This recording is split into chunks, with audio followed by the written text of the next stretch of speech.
A tak ako v roku 2022 opäť navrhneme, aby sa prídavok na dieťa zvýšil až na 100 eur. Vláda Roberta Fica opäť konsoliduje, už po tretíkrát. S napätím čakáme, komu štát siahne do peňaženky tentokrát.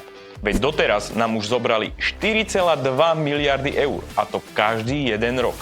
Zrušili rodičovský dôchodok, znížili daňový bonus, zvýšili dane, zvýšili diaľničnú známku, zdravotné odvody a teraz sa rozhodli ísť ešte hlbšie do peňaženiek. Podľa našich informácií chcú deťom zobrať polovicu prídavkov, zo 60 na 30 eur. A pre istotu chcú obrať aj dôchodcov a zrušiť valorizáciu dôchodkov. Štát chce takto ušetriť skoro 2 miliardy eur ročne. A ako vždy, zameriava sa na ten najjednoduchší cieľ, na rodiny. Oni si totiž nebudú uťahovať opasky, ale utiahnu ich vám. Rada pre rozpočtovú zodpovednosť to hovorí jasne. Šetriť sa má na sebe, na vláde, na politikoch.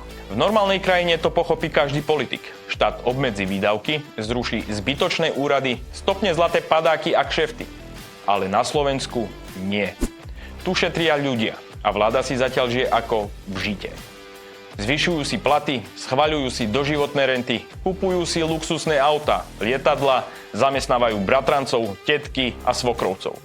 A keď už fakt nevedia, čo so štátnymi miliónmi, založia nové ministerstvo, napríklad športu. Lebo prečo nie?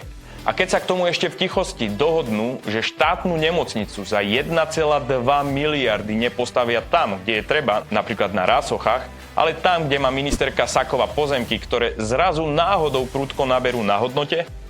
Náhoda, pani ministerka? Tak je jasné, pre koho táto vláda robí konsolidáciu.